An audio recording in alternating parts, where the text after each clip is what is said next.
Hello everyone and welcome back to Always Watching. Today we're discussing To Kill a Wolf, and this was really a gem of a film. Briefly, the film follows Dani, a young girl who leaves home in an attempt to escape her past trauma.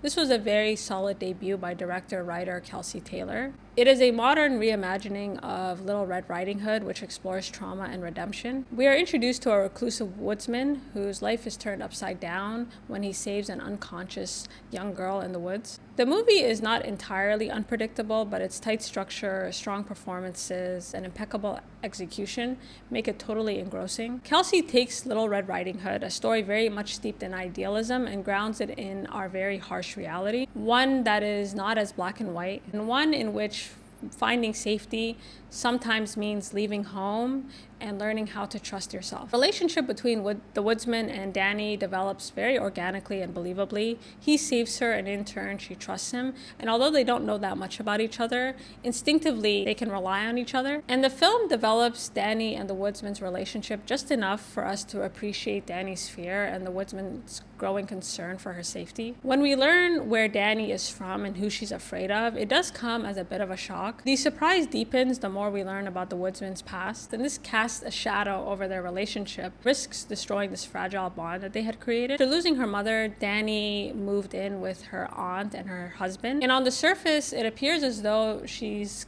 living in a very stable and loving household. However, beneath the surface is a house filled with anger, grief, and danger. And I thought the film was such a powerful and effective commentary regarding the nature of evil. The woodsman committed a very terrible act in his past. However, he's not an inherently evil man. In fact, he's so overwhelmed with guilt that he ends up living a life of isolation and loneliness. In contrast, the man that Dani is running from is not just a predator, but he's someone who really takes pride in using his power and his facade to manipulate and destroy others. And tragically for Dani, the person who's preying on her is the person who's supposed to protect her. And the irony is she ends up finding more safety and solace with this man who lives deep in the woods. At the heart of Little Red Riding Hood is a story about a young girl being preyed on by people who want to take advantage of her innocence and naivete. And there's a moment in this film where it very much dawns on you how dangerous Dani's predator is.